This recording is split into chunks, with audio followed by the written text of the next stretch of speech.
அனைவருக்கும் வணக்கம். இது உங்கள் பேசும் பயணம். ஒரு துளி இரத்தம். அத்தியாயம் 1.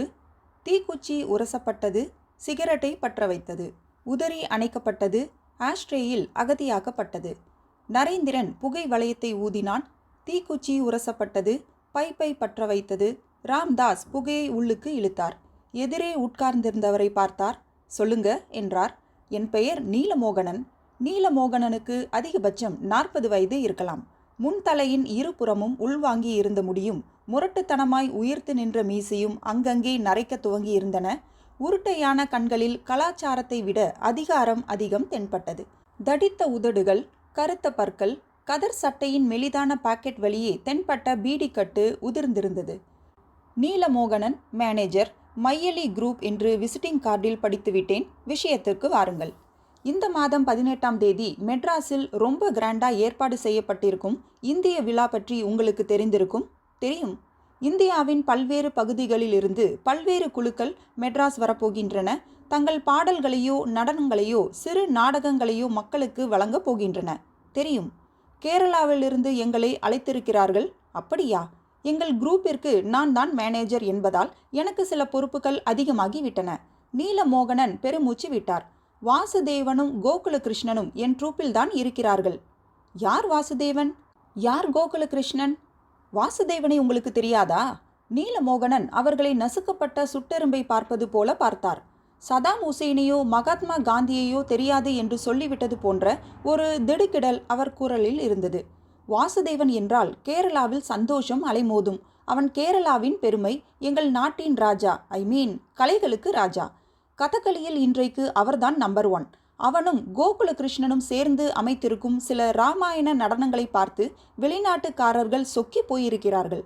அமெரிக்கா, ஜப்பான், ரஷ்யா இங்கிருந்தெல்லாம் அழைப்பு வந்திருக்கிறது. அடுத்த மாதம் நாங்கள் நியூயார்க் புறப்படுகிறோம். பாஸ்போர்ட், விசா எல்லாம் ரெடி. Very good. இந்த சந்தர்ப்பத்தில்தான் எங்களுக்கு இன்னொரு எக்ஸலண்ட் நியூஸும் கிடைத்திருக்கிறது. டெல்லி தூர்தர்ஷனில் எங்களுடைய குரூப்பின் நடனங்களை 5 வாரங்களுக்கு தொடர்ந்து ஒளிபரப்ப நேஷனல் நெட்வொர்க்கில் இடம் ஒதுக்கி இருக்கிறார்கள். 12 லட்சம் ரூபாய் கான்ட்ராக்ட். வாவ்! இவ்வளவு வெற்றிகள் இருந்தால் கூடவே என்ன இருக்கும்? என்ன? வெற்றி பெற முடியாதவர்களின் பொறாமை. எங்களைப் போல இன்னும் சில குரூப்கள் கேரளாவில் இருக்கின்றன. அவைகளுக்கு கிடைக்காத வாய்ப்பு எங்களுக்கு கிடைத்திருக்கிறதே என்ற பொறாமை பற்றி எரிகிறது. எங்கள் வெற்றி முழுக்க முழுக்க வாசுதேவன், கோகுலகிருஷ்ணன் இருவர் கையிலும் தான் இருக்கிறது. இவர்களை பத்திரமாக பாதுகாக்க வேண்டிய பொறுப்பு என்மேல் இருக்கிறது. எத்தனை லட்ச ரூபாய் கான்ட்ராக்டுகளில் கையெழுத்து போட்டிருக்கிறேன் நான். நியாயம்தான். உங்களிடம் துப்பாக்கி இருக்கிறதா? இருக்கிறது என்றான் நரேந்திரன். புருவங்களை சுருக்கி, யாரை சுட வேண்டும்? நோ, பாதுகாப்பிற்காக வரும்போது நீங்கள் ஆயுதம் எடுத்து வருவது நல்லது. எப்பொழுது என்ன ஆகும், யாருக்கு ஆபத்து வரும் என்றெல்லாம் சொல்ல முடியவில்லை. துப்பாக்கி இருக்கிறது, அதை பயன்படுத்த லைசன்ஸ் இருக்கிறது. ஆனால் அதற்கெல்லாம் அவசியம் வரும் என்று நீங்கள் பயப்படுவது எனக்கு ஆச்சரியமாக இருக்கிறது. நீங்கள் ஏதோ அதிகமான ஆபத்தை எதிர்பார்க்கிறீர்கள், ஆனால் எங்களிடம் சொல்லாமல் மறைக்கிறீர்கள் என்று எனக்கு தோன்றுகிறது. நோ, அப்படியெல்லாம் ஒன்றுமில்லை. நீலமோகனன் தன் பாக்கெட்டிலிருந்து ஒரு வெள்ளை கைக்குட்டை எடுத்து நெற்றி, கழுத்து, பிடரி இங்கெல்லாம் ஒற்றி வியர்வையை சுத்தம் செய்து கொண்டார். உங்களுக்கும் சேர்த்து டிக்கெட் புக் பண்ணிவிடவா? டிக்கெட்டா? மெட்ராஸில் தானே விழா? ஆமாம், ஆனால் இங்கே வந்து இறங்கிய பின் பாதுகாப்பு கொடுத்தால் போதும் என்று நான் நினைக்கவில்லை. கேரளாவில் இருந்தே எங்களுக்கு துணை வேண்டும் மிஸ்டர் நரேந்திரன். நான் நாளைக்கு ஊர் திரும்புகிறேன். எங்கே இருக்கிறது உங்கள் ஊர்? வடக்கு கேரளாவில் தெய்யனூர் என்ற கிராமத்தில் இப்போது தங்கியிருக்கிறோம். எங்களுக்கும் சேர்த்து டிக்கெட் புக் பண்ணுங்கள். எத்தனை பேர்?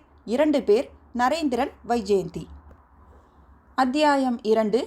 பஸ் நிறுத்தத்திற்கு வந்தது. நரேந்திரன் கைகளை உயர்த்தி சோம்பல் நெறித்தபோது பஸ்ஸின் சூடான கூரை தென்பட்டது. அவசரமாக கையிறக்கினான். தங்களுடைய பெட்டிகளை சேர்த்து கொண்டான். அவன் தோளில் சாய்ந்து தூங்கி அப்போதுதான் விழித்திருந்த வைஜெயந்தி கண்களை கைக்குட்டையால் கசக்கிவிட்டு எழுந்தாள். சாரி, ரொம்ப குலுக்கலான பயணம் இல்லை என்றார் நீலமோகனன் மன்னிப்பு கோரும் குரலில். வாஷிங் மிஷினில் போட்டு சுழற்றி எடுத்தது போல இருக்கிறது என்றான் நரேந்திரன். இடுப்பை பிடித்து கொண்டு, எனக்கு ஆச்சரியமெல்லாம் இத்தனை குலுக்கல்களிலும் வைஜெயந்தி எப்படி மூடிய கண்களை திறக்காமல் தூங்கிக் கொண்டு வந்தாள் என்பதுதான். உறைந்து போயிருந்த பஸ் படிகளில் இறங்கினார்கள். வெயில் சுளீர் என்று அடித்தது. நரேந்திரன் மூச்சை இழுத்து பிடித்தான். அவர்கள் இறங்கி இருந்த இடம் சற்று மேடாக இருந்தது. அங்கிருந்து பார்த்தபோது 4 புறமும் பச்சை படர்ந்த மலைகள் வட்டமிட்டிருந்தன. மலைகளின் நடுவே ஒரு கப்பை விட்டு வைத்தாற்போல பள்ளத்தாக்கு.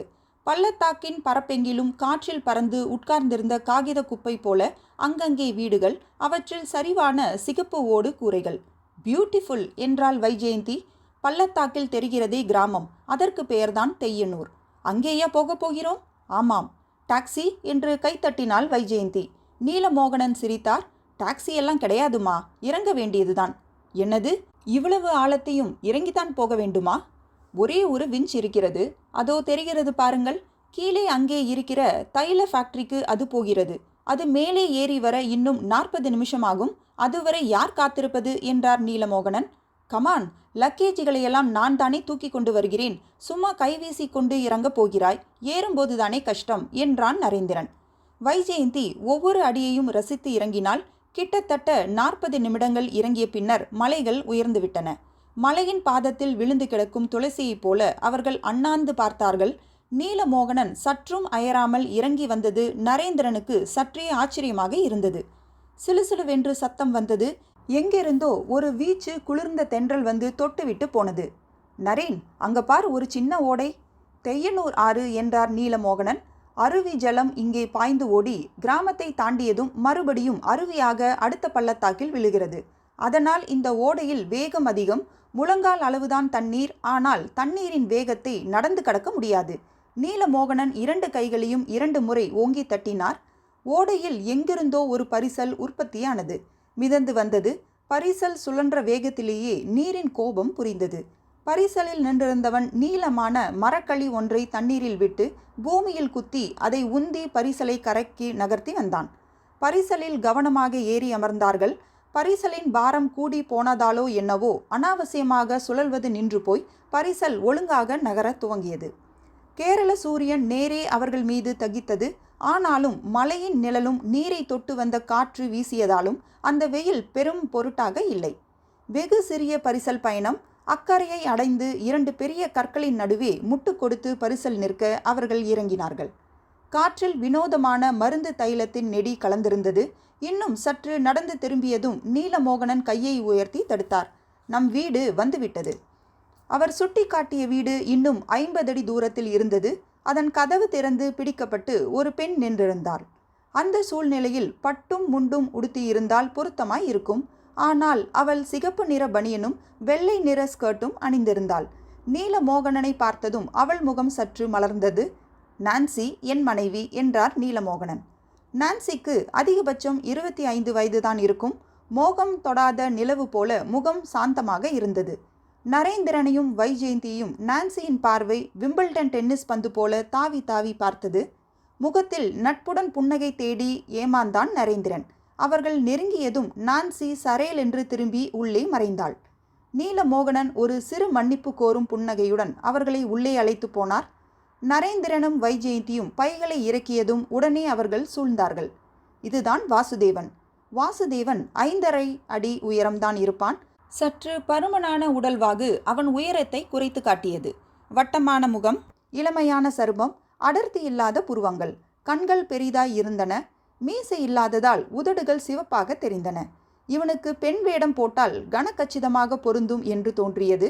கதகளி என்பது சற்று முரட்டுத்தனமான நாட்டியம் என்று நரேந்திரனின் மனதில் பதிவாகி இருக்க, இவ்வளவு மென்மையானவன் எப்படி நாட்டியத்தில் நம்பர் 1 ஆனான் என்று ஆச்சரியமாக இருந்தது. வாசுதேவன் நமஸ்காரம் என்றான். உடலின் மென்மைக்கும் குரலின் ஆழமான ஆண்மைக்கும் பொருத்தமில்லை. இது கோகுலகிருஷ்ணன். கோகுலகிருஷ்ணன் சற்று மெலிந்த தேகத்துடன் உயரமாயிருந்தான். செம்பட்டையான தலைமுடி நெற்றியில் புரண்டிருந்தது. கண்கள் வாசுதேவனுடையதை போன்று பெரிதாக இருந்தன. மீசை இல்லை. மெல்லிய உதடுகளும் வாயின் உட்புறமும் வெற்றிலையால் சிவந்திருந்தன. ஹலோ என்றான் வாயில் அடக்கிய வெற்றிலையுடன். இது சகுந்தலா, கோகுலகிருஷ்ணனின் மனைவி. சகுந்தலா சமஸ்கிருத உச்சரிப்புடன் வர்ணிக்க தேவையில்லாதவளாக சாதாரணமாக இருந்தாள். அவளிடம் மட்டும்தான் நட்பான புன்னகை இருந்தது. கண்களில் சற்று வெட்கமும் இருந்தது. நான்சி, எங்களுக்கு பசிக்கிறது என்றார் நீலமோகனன். சாப்பாடு ரெடி, குளித்துவிட்டு வந்ததும் சாப்பிடலாம் என்றாள் நான்சி உலர்ந்த குரலில். நீலமோகனன் என்றாள் வைஜெயந்தி. நான்சியின் பார்வை சுருக்கென்று அவள் மீது தைப்பதை நரேந்திரன் கவனித்தான். என்ன வைஜெயந்தி, இவர்களையெல்லாம் எங்களுக்கு அறிமுகம் செய்து வைத்தீர்கள், எங்களை இவர்களுக்கு அறிமுகம் செய்து வைக்கவில்லையே. Really sorry. இது வைஜெயந்தி, இது நரேந்திரன். மெட்ராஸ் புரோகிராமில் நமக்கு பாதுகாப்பாக இருக்க போகிறவர்கள் என்றார் நீலமோகனன். பாத்ரூம் எங்கே என்றான் நரேந்திரன். பாத்ரூமா? பெண்களுக்கு தான் பாத்ரூம், அது கூட தட்டி போட்டு பிரித்த இடம்தான். ஐயையோ, ஆண்களுக்கு? கிணற்றடியில் சுதந்திரமாக குளிப்பதை விட்டுவிட்டு என்றார் நீலமோகனன் சிரித்து கொண்டே. கிணற்று நீர் சுத்தமாக இருந்தது. வெயிலின் எதிராய் இதமாய் இருந்தது. நரேந்திரன் பக்கெட்டாக மொண்டு ஊற்றி கொண்டான். தண்ணீரை தலையிலிருந்து சிலுசிலுவென்று உதிரிய போது அந்த எண்ணம் வந்தது. அவனையே யாரோ கவனித்து கொண்டிருக்கிற உணர்வு. நரேந்திரன் கண்களின் நீரை துடைத்துவிட்டு மிக இயல்பாக திரும்பி பார்த்தான். கிச்சன் ஜன்னல் வழியே அவனையே வெறித்து பார்த்து கொண்டிருந்த நான்சி சரையில் என அங்கிருந்து நகர்ந்து பார்வையிலிருந்து மறைவது தெரிந்தது.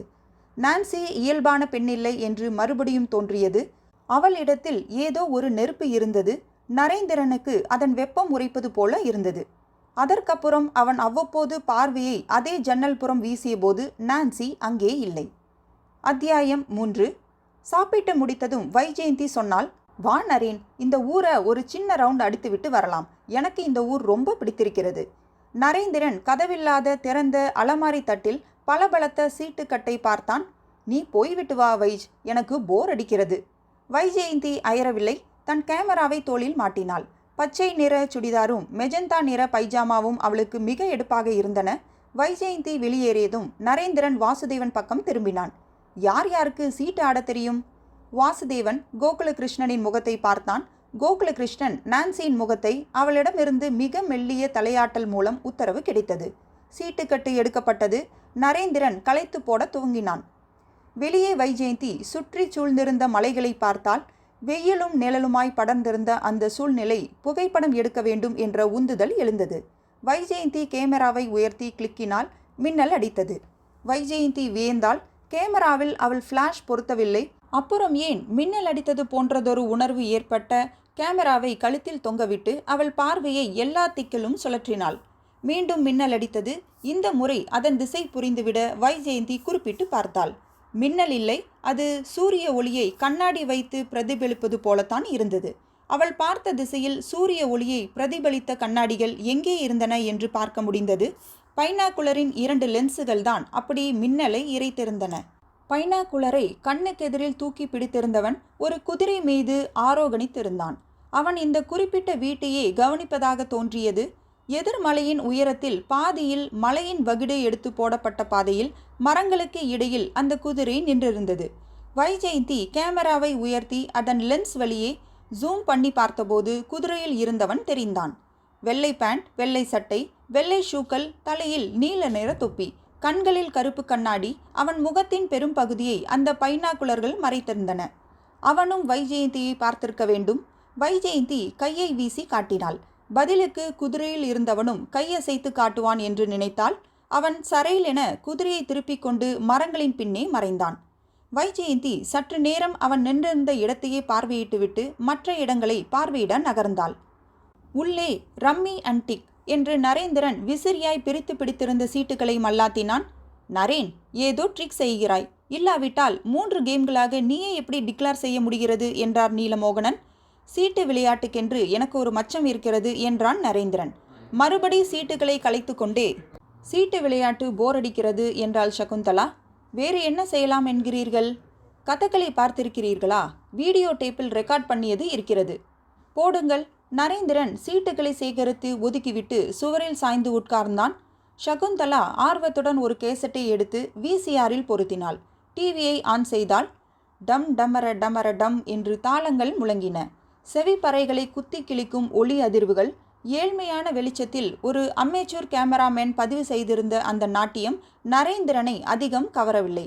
முகம் எங்கும் பெயிண்டை தீற்றி கண்களில் கருமை பூசி 2 கன்னங்களிலும் சிறு இறக்கைகள் போன்ற அமைப்பை பொருத்தி தலையில் கிரீடம், காதுகளில் பாரமான தோடுகள், கழுத்தில் கனமான மாலைகள், இத்தனையும் போதாதென்று மொடமொடவென்று பலூன் போல் ஊதப்பட்டு நிற்கும் பாவாடையும் எப்படி இத்தனையும் சுமந்து கொண்டு இந்த குதிக்கிறார்கள்?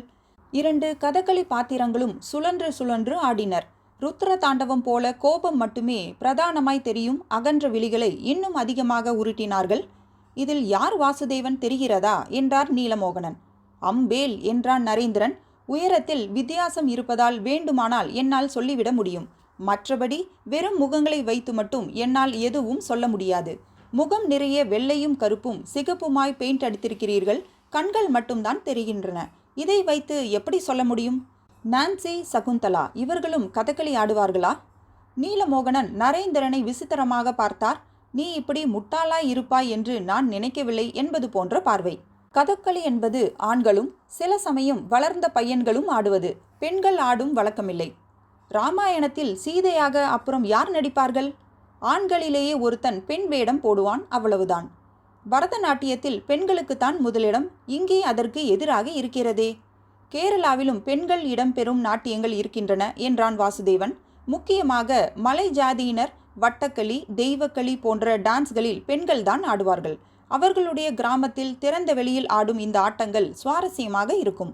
ஒரு பெண் வயதுக்கு வந்துவிட்டால் வட்டக்களி, அவளுக்கு கல்யாணம் என்றால் வட்டக்களி, குழந்தை பிறந்தால் டான்ஸ், ஆள் செத்து போனால் டான்ஸ் என்று வாழ்க்கையில் ஒவ்வொரு கட்டத்திலும் டான்ஸ் உண்டு. டான்ஸை பற்றி நிறைய ஆராய்ந்திருக்கிறாய் போல என்றான் நரேந்திரன். வாசுதேவன் சற்றே வெக்கப்பட்டான். முகத்தை குனிந்து கொண்டான். இதுதான் உங்கள் சொந்த ஊரா என்றான் நரேந்திரன் நீலமோகனனை பார்த்து. உடன் அவர் முகம் சற்று சோர்ந்து போனது போல் தோன்றியது. இல்லை, நாங்கள் திருவனந்தபுரத்தை சேர்ந்தவர்கள். நரேந்திரன் முகத்தில் ஆச்சரியம் பதிவானது. ஒரு நல்ல நகரத்தை விட்டுவிட்டு போக்குவரத்து வசதி கூட இல்லாத இந்த கிராமத்தில் ஏன் வந்து தங்கியிருக்கிறீர்கள்? பொறாமைக்காரர்களின் பார்வையிலிருந்து மறைந்து இருக்கத்தான். அவருடைய வார்த்தைகள் அவருக்கே நம்பிக்கை தந்தனவா என்று நரேந்திரன் யோசித்தான். அவர் சொன்னதற்கும் மேலே ஏதோ ஒரு முக்கியமான காரணம் இருக்க வேண்டும் என்று அவன் பார்வையை அடிக்கடி தவிர்த்தது வேறு அவனுக்குள் சந்தேகத்தை கிளப்பியது. உங்களுக்கெல்லாம் பாதுகாப்பு தர வேண்டும் என்கிறீர்கள். ஆனால் அதே சமயம் என்னிடமிருந்து எதையோ மறைக்கிறீர்கள். உங்களுடைய உண்மையான எதிரிகள் யாராக இருக்கக்கூடும் என்று தெரியாமல் எப்படி உங்களுக்கு பாதுகாப்பு கொடுக்க முடியும்? நீலமோகனன் ஜன்னலுக்கு வெளியே பார்த்தார். சுற்றி இருந்தவர்களை பார்த்தார். நரேந்திரன் புறம் திரும்பினார். எங்களுக்கு ஒரு மிரட்டல் கடிதம் வந்தது நரேன். எழுந்து தன் பெட்டியை திறந்தார். துணிகளை எல்லாம் விலக்கி அடியிலிருந்து ஒரு கசங்கிய காகிதத்தை வெளியே எடுத்தார். நீல பிரித்து நரேந்திரனிடம் நீட்டினார். மலையாளத்தில் கிறுக்கப்பட்டிருந்தது. நரேந்திரனுக்கு புரியவில்லை என்றதும் தமிழில் சொன்னார்கள். யாருக்கு என்ன காசு கொடுத்து இந்த வெளிநாட்டு சான்ஸை பிடித்தாய்? என்னை விட்டுவிட்டு நீ போய் விடுவாயா? பார்க்கலாம். வாசுதேவனும் கோகுலகிருஷ்ணனும் சேர்ந்து தோன்றுவார்கள் என்றுதானே அத்தனை கான்ட்ராக்டுகளிலும் கையெழுத்து போட்டிருக்கிறாய். வாசுதேவன் இருக்க மாட்டான் உன்னோடு வர. யார் எழுதியிருக்கிறார்கள் இந்த மிரட்டல் கடிதத்தை? யார் எழுதியிருந்தாலும் மிரட்டல் தெளிவாக இருக்கிறது என்றான் கோகுலகிருஷ்ணன். கதவு திறந்து வைஜெயந்தி விசிலெடுத்து கொண்டே வந்தால், எக்ஸலன்ட் சீனரி நரேன், 36 ஃபிலிமையும் தீர்த்து விட்டேன். Very good. சிவகாசியில் ஏதாவது காலண்டர் கம்பெனிக்கு விற்றுவிடு என்றான் நரேந்திரன். நாளைக்கு மதியம்தான் புறப்படுகிறோம். அதுவரை பொழுது எப்படி நகரப்போகிறதோ தெரியவில்லை. வைஜெயந்தி சலிப்புடன் சொன்னாள். சினிமா பார்க்கிறீர்களா என்றான் கோகுலகிருஷ்ணன். மாலை நேரம் வீணானது. அந்த குரூப்பில் இருந்தவர்களுக்கு நடுவில் சொல்ல முடியாத நெருடல் எதுவோ இருந்தது என்று நரேந்திரனுக்கு தோன்றியது. இன்னது என்று கண்டுபிடிக்க வேண்டும் என்று மனதுக்குள் தீர்மானம் செய்தான். வைஜ், இன்றைக்கு சீக்கிரம் சாப்பிட்டுவிட்டு சீக்கிரம் தூங்கப் போகிறேன் என்றான் சலிப்பாக. அத்தியாயம் 4. பகலில் அவ்வளவு உஷ்ணம் கக்கிய வீடா இது? இரவில் மெலிதாக குளிரிற்று. நரேந்திரன் பாயில் சுருண்டு படுத்திருந்தான். வழக்கமான துடிப்பான வேலைகளுக்கு இடமில்லை. இந்த முறை ஏதோ ஒரு டான்ஸ் ட்ரூப்போடு மத்தளம் தட்டுபவன் போல பிக்னிக் போகிற வேலைதான். சற்று புரண்டு படுத்தான். அடுத்த அறையில் பெண்களுடன் வைஜெயந்தி இந்நேரம் உறங்கியிருப்பாள். நரேந்திரன் கண்களை திறந்து பார்த்தான். ஜன்னலுக்கு வெளியே நிலா வெளிச்சம் ஒழுகி கொண்டிருந்தது. மரங்கள் காற்றில் விசிலெடுத்து கொண்டிருந்தன. அவன் ரூம் கதவு மெல்ல 2 முறை தட்டப்பட்டது. வைஜெயந்தியா? கில்லாடிதான் நீ. எல்லாரும் தூங்கியவுடன் சத்தம் போடாமல் எழுந்து வந்து விட்டாயா? வா, கொஞ்சம் நேரம் ஜாலியாக என்று காற்றுடன் பேசிக்கொண்டே கதவை திறந்தான். உடன் உள்ளே நுழைந்த நான்சி அவசரத்தில் அவன் மீது மோதினாள். நரேன், அவரை காணவில்லை. எவரே என்றான் நரேன் லுங்கியை சரியாக இடுப்பில் நிறுத்தியபடி. என் ஹஸ்பண்டை. ஆமாம், வாசல் கதவு தாளிடப்படாமல் சாத்தியிருக்கிறது.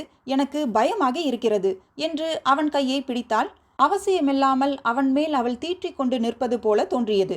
அவளுடைய உடலின் வெப்பத்தை அவனால் உணர முடிந்தது. பாத்ரூம் போயிருக்கிறாரோ என்னவோ. டார்ச் அடித்து கொண்டு போய் அங்கேயும் பார்த்து விட்டேன். இல்லை. வாருங்கள், என் இதயம் எப்படி படபடவென்று அடித்துக்கொள்கிறது என்று அவன் கையை பிடித்து வைத்து கொண்டாள். நரேந்திரனின் இதயம் அவளுடையதை விட வேகமாக அடித்தது. திருமதி நீலமோகனனா இப்படி நடந்து கொள்வது? மெல்ல தன் கையை உருவி கொண்டான்.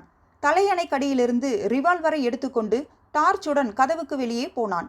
நிலா மேகங்களுக்கு பின்னால் மறைந்திருந்தது. எங்கோ மரம் சிலுசிலுத்தது. தூக்கம் வராத குரங்கு புரண்டு படுத்திருக்குமோ? நரேந்திரனின் கண்கள் 4 புறமும் கலங்கரை விளக்கின் வெளிச்சம் போல சுழன்றன. நீலமோகனன் என்று மெல்லிய குரலில் கூப்பிட்டான். இந்த முறை அசைவு தெளிவாய் கேட்டது. அவனுக்கு 50 அடி முன்னால் இருந்த ஒரு புதர்காடு அசைந்தாற்போல் இருந்தது. நரேந்திரன் டார்ச்சை அணைத்தான். பதுங்கினான். என்ற முனகல் வந்தது. கீழே யாரோ தள்ளப்பட்டு இன்னொரு உருவம் அந்த யாரோவின் மீது குனிந்திருந்த மாதிரி இருந்தது. நரேந்திரன் பாய்ந்தான். சரக்கென்று சட்டையை பிடித்து இழுத்தான். அந்த ஆள் உடன் விரைந்து எழுந்தான். அந்த இருட்டிலும் அவன் கருப்பு கண்ணாடி அணிந்திருந்தான். முரட்டு ஜீன்ஸ் பேண்ட், முரட்டு சட்டை. எழுந்த வேகத்தில் வீசி இடது கையால் நரேந்திரனை அடித்தான். நரேந்திரன் அந்த அடியை நேரே முகத்தில் வாங்கியதால் சற்று பின் தள்ளப்பட்டு கீழே இருந்த ஒரு வேர் தடுக்கி மல்லாந்தான். அவன் மறுபடி எழுந்தபோது அந்த ஆள் புதரை கலைத்து கொண்டு ஓட ஆரம்பித்திருந்தான். ஓடாதே, நில், சுட்டு விடுவேன். நரேந்திரன் துப்பாக்கியை உயர்த்தினான். வேண்டாம். கீழே கிடந்த நீலமோகனன் முனகினார். ஓடியவன் அவருடைய மார்பை மிதித்து விட்டு போனது போல் மூச்சை தொலைத்திருந்தார். நரேந்திரன் ஓடுபவனை மிரட்டுவதற்காக துப்பாக்கி விசையில் கை வைத்ததும் அவன் மீது பொத்தேல் என்று விழுந்தார் நீலமோகனன். வேண்டாம், சுடாதே. நரேந்திரன் பேலன்ஸ் இழந்து நிமிர்வதற்குள் தாக்கியவன் காணாமல் போயிருந்தான். நரேந்திரன் அவனை துரத்தலாமா என்று யோசித்தான். இந்த இருளில் அடர்ந்த மரங்களுக்கு நடுவில் அவனை தேடுவது புத்திசாலித்தனமான காரியமில்லை என்று தோன்றியது. ஆத்திரத்துடன் நீலமோகனனின் பக்கம் திரும்பினான். ஏன் சார் தடுத்தீங்க? வீட்டிற்கு வா, பேசிக்கொள்ளலாம். அவரிடம் எழுந்திருப்பதற்கு கூட சக்தி இல்லை. நரேந்திரன் அவரை பற்றி தோளில் சாய்த்து கொண்டான். வீட்டை நோக்கி மெல்ல நடந்தான். என்ன சார் ஆயிற்று? நரேந்திரன் அவரை நாற்காலியில் உட்கார்த்தினான். நான்சி பதறிக்கொண்டு ஒரு கைக்குட்டையை தண்ணீரில் நனைத்து அவர் காயங்களை ஒற்றி எடுக்க ஆரம்பித்தாள். அவர் என்று மூச்சு விட்டார். பாத்ரூமுக்கு போனேனா? இருட்டில் நின்றிருந்தான் போலிருக்கிறது. என் மீது பாய்ந்து விட்டான். யார் அவன்? யாருக்கு தெரியும் என்றார் தலையை குனிந்து கொண்டு. அவனை நீங்கள் முன்னை பின்னை பார்த்தது இல்லையா? அப்புறம் ஏன் அவனை சுடுவதற்கு நான் தயாரான போது நீங்கள் தடுத்தீர்கள்? என்ன நரேன் இப்படி கேட்கிறாய்? நீ டுமீல் என்று சுட்டால் இந்த கிராமத்தில் இருக்கிற அத்தனை பேரும் விழித்து கொள்ள மாட்டார்களா? எல்லாரும் சூழ்ந்து கொண்டு என்ன ஏது என்று கேட்டு ஒவ்வொருத்தருக்கும் என்ன விளக்கம் சொல்லிக் கொண்டிருப்பாய்? வாசுதேவனும் கோகுலகிருஷ்ணனும் இங்கேதான் இருக்கிறார்கள் என்று தம்பட்டம் அடிக்க சொல்கிறாயா? என்ன தப்பு அதில்? ஐயையோ, உங்கள் செயின் எங்கே என்றாள் நான்சி. நீலமோகனன் தன் வெறும் கழுத்தை ஒருமுறை தடவி விட்டு கொண்டார். கத்தியை காட்டி கேட்டான். கொடுத்து விட்டேன் என்றார். அவர் ஒரு அரை வினாடி அதிக நேரம் கண்ணை மூடி திறந்தாரோ என்ற நரேந்திரனுக்கு சந்தேகமாக இருந்தது. வந்தது சாதாரண திருடன்தான் என்கிறீர்களா? அப்படித்தான் நினைக்கிறேன். வாசுதேவன் கோகுலகிருஷ்ணனை பற்றி தெரிந்தவனாக இருந்தால் என்னுடன் அங்கே நேரத்தை வீணடித்து கொண்டிருக்க மாட்டான். நேரே அவர்களை தேடித்தான் வந்திருப்பான். பேசும்போது நரேந்திரனின் கண்களை பார்க்காமலேயே அவர் பேசினார். அது அவருடைய மேனரிசமோ என்று தோன்றியது. உங்களிடம் செயினை பறித்து கொண்டவன் ஓடி போயிருப்பானே, எதற்காக கீழே தள்ளி தாக்கி கொண்டிருந்தான்? என்னப்பா நீ? நான் கூச்சலிட்டு உதவிக்கு ஆளை அழைத்து விட்டால் என்ன செய்வது என்ற பயம் அவனுக்கு இருக்காதா? என் கைகளை கட்டி வாயில் துணி அடைக்கலாம் என்றுதான் அவன் முயற்சி செய்து கொண்டிருந்தான். அதற்குள் நல்ல வேளை நீ வந்து விட்டாய். போலீஸில் ரிப்போர்ட் செய்ய வேண்டும் சார். அவர்களுக்கு இந்த ஏரியாவில் இந்த மாதிரி திருடர்கள் யார் யார் என்று தெரிந்திருக்கும். கண்டுபிடித்து உங்கள் நகையை மீட்டு விடுவார்கள். போலீஸா? வேண்டாம், ஒன்றும் வேண்டாம் என்றாள் நான்சி. நாளைக்கு நாம ஊருக்கு கிளம்ப வேண்டும் என்பதை மறந்து விட்டீர்களா நரேன்? போலீஸிற்கு போய் சாட்சி சொல்லி விசாரணைக்கு இழுத்து பிடித்து விட்டால் முக்கியமான புரோகிராம் இருக்கிறது மெட்ராஸில். போகிறது 2 பவுண்ட் சங்கிலியோடு போயிற்றே. இவர் உயிருக்கு ஆபத்து எதுவும் இல்லாமல். இனிமேல் நீங்கள் தனியே வெளியே போக வேண்டாம்.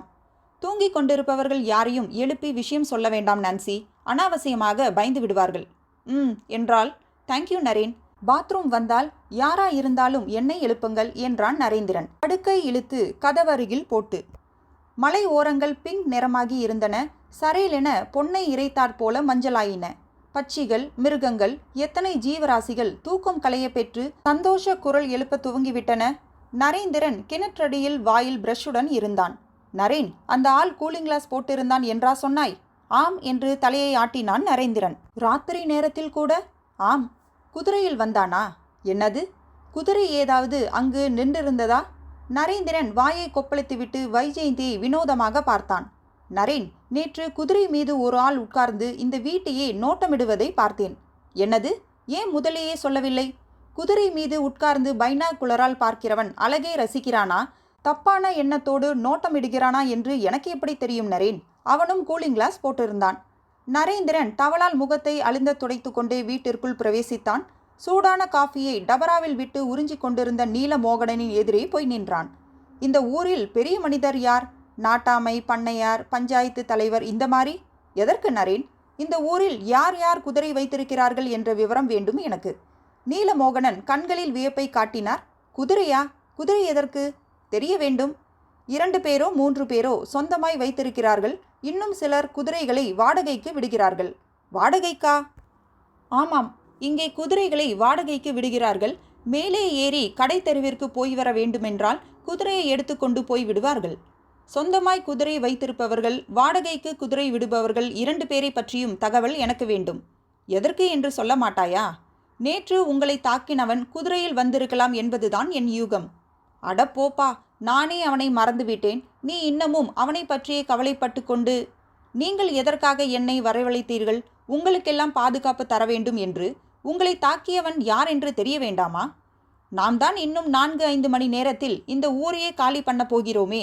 அப்புறம் எதற்கு அந்த கவலை? வந்தவன் சாதாரண திருடன். அவனுக்காக உன் நேரத்தை நீ ஏன் வீணாக்க வேண்டும்? ஒரு கேஸை நம்பி என்னிடம் கொடுத்துவிட்டால் அப்புறம் எது எதை எப்போது செய்ய வேண்டும் என்று நான் முடிவெடுக்க வேண்டிய விஷயம். ஒவ்வொரு கட்டத்திலும் நீங்கள் குறுக்கிட்டு கொண்டிருப்பதாய் இருந்தால் என்னால் வேலையே செய்ய முடியாது. நீலமோகனனின் முகத்து ரத்தமெல்லாம் வடிந்து போனது போல நிறம் வெளிரி விட்டது. அத்தியாயம் 5. பிரவுன் நிறம் என்றா சொன்னீர்கள்? கேட்டவன் லாயத்தில் நின்றிருந்த குதிரைக்கு முகத்தில் துணிப்பையை கட்டிவிட்டு கொண்டிருந்தான். ஆமாம், கழுத்துக்கடியில் வெள்ளை திட்டுகள் இருந்தன. தேன் ராணி என்றான் குதிரைக்காரன். அந்த குதிரைக்கு பெயர்தான் தேன் ராணி. அதை நேற்று காலை வாடகைக்கு எடுத்து போனான் ஒருத்தன். 2 நாட்களுக்கு பணம் கட்டிவிட்டான். வாடகைக்கு எடுத்தவன் எப்படி இருந்தான்?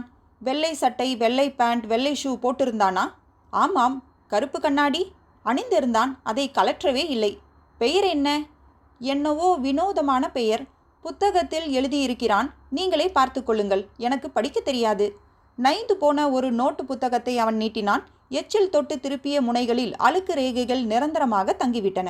தேன் ராணி என்ற பெயருக்கு எதிரில் இருந்த பெயர் சட்டென்று நினைவில் வைத்துக் கொள்கிற பெயராய் தோன்றவில்லை. வி. நவேத் என்றான் நரேந்திரன்.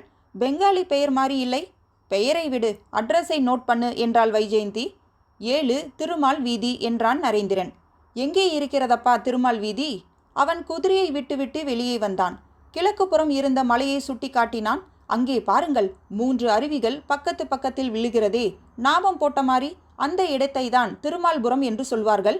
அங்கே 4-5 வீடுகள் இருக்கின்றன. அங்கே போய் விசாரியுங்கள். மலை ஏற வேண்டுமா? கொஞ்ச தூரம். எனக்கு குதிரை வேண்டும். கருப்பு குதிரை நல்ல உயரமாய் கம்பீரமாய் இருந்தது.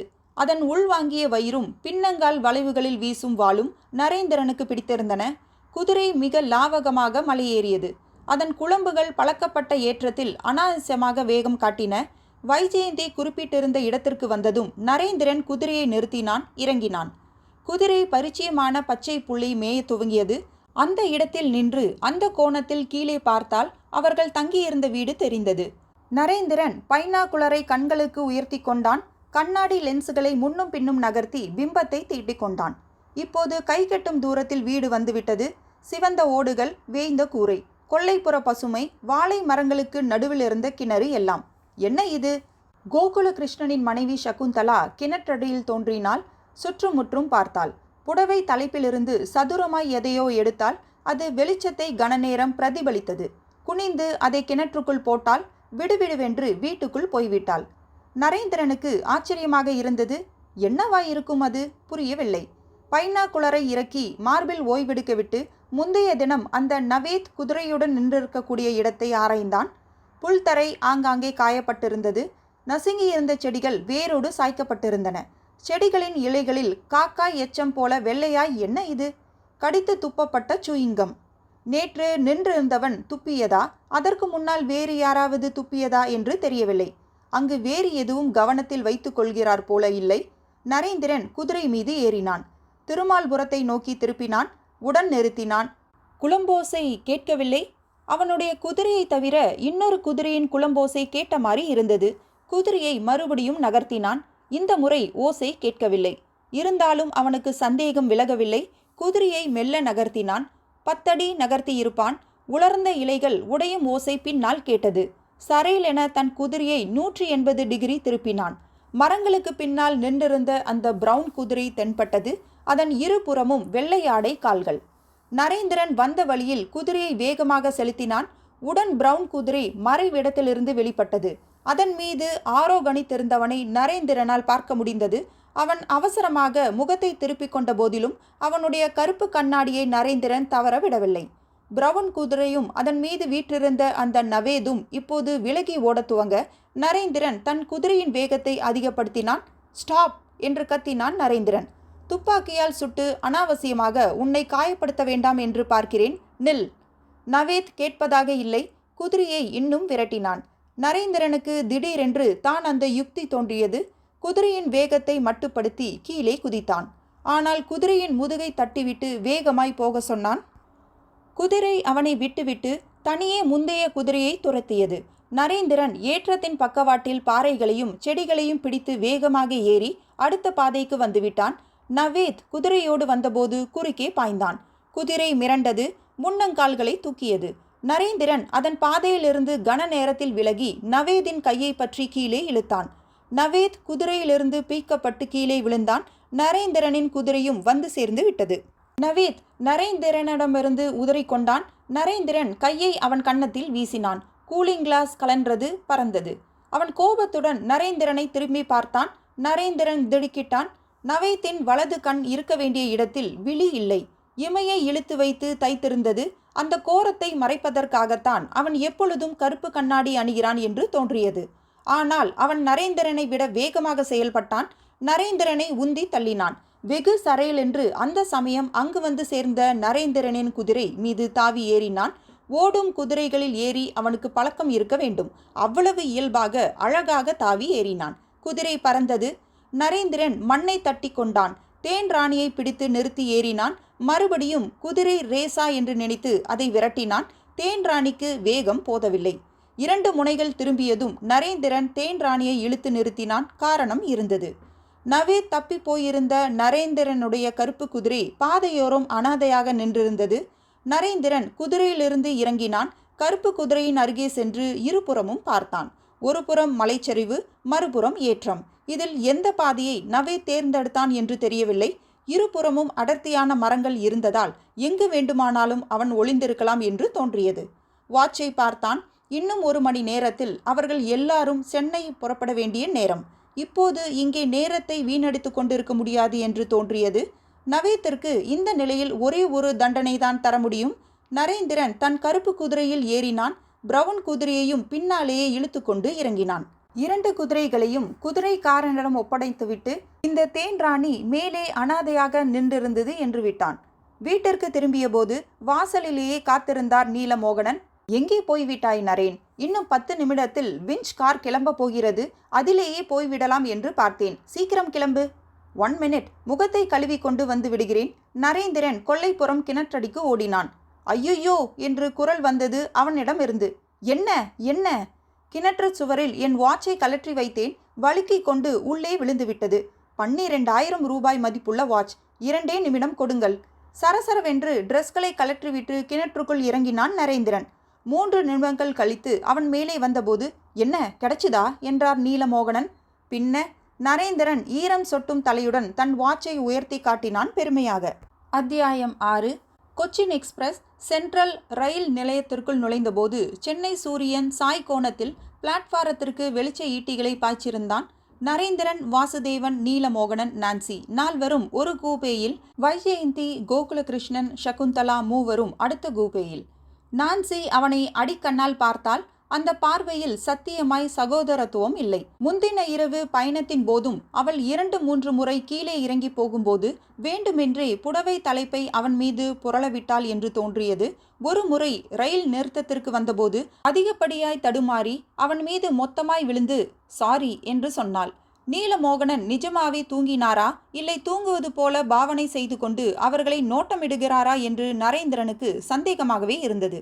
இப்போது காலை வெயிலில் முந்தின இரவின் சபலங்கள் எல்லாம் களையப்பட்டவள் போல் தூய்மையான ஸ்திரீயாக கண்ணாடியில் முகம் பார்த்து கூந்தலை சரி செய்து கொண்டாள். ரயில் நிறுத்தத்திற்கு வந்ததும் அனைவரும் இறங்கினர். லக்கேஜுகளை எண்ணி டிராலியில் ஏற்றி கொண்டிருந்த போது நரேந்திரனின் கண்களின் பக்கவாட்டில் ஏதோ அசைவது போல உணர்ந்து திரும்பினான். அகலமான உயரமான தூண் அருகில் நிறுத்தியிருந்த எடை பார்க்கும் மிஷினின் பின்னே அவன் முழுவதும் ஒளிந்து கொள்ள முடியாமல் தெரிந்தான். இதே ரயிலில்தான் வந்தானா இவன்? அவனுடைய கருப்பு கண்ணாடி மாறியிருந்தது. நவேத்? நரேந்திரன் உஷாராகி திரும்பும் முன் நவேத்தின் கை வெளிச்சத்திற்கு வந்தது. அந்த கையில் ஸ்வெட்டர் ஒன்று மடித்து போடப்பட்டிருந்தது. ஸ்வெட்டரின் மடிப்புக்குள்ளிருந்து சிறிதளவு தெரிந்த போதிலும் அந்த உலோக வட்டம் நரேந்திரனுக்கு உடனே அடையாளம் புரிந்தது. துப்பாக்கி. அவன் வாசுதேவன், கோகுலகிருஷ்ணன் இருவர் மீதும் பாய்ந்து கீழே அழுத்தினான். துப்பாக்கி வெடித்தது. அம்மா! வயிற்றை பிடித்து கொண்டு கீழே சரிந்தாள். அவள் வயிற்றில் சிவப்பு பூ பூத்தது. வைஜ், இவளை கவனி, ஆஸ்பத்திரிக்கு எடுத்துப்போ. நரேந்திரன் நிமிர்ந்தான். அந்த எடை மிஷினை நோக்கி பாய்ந்தான்.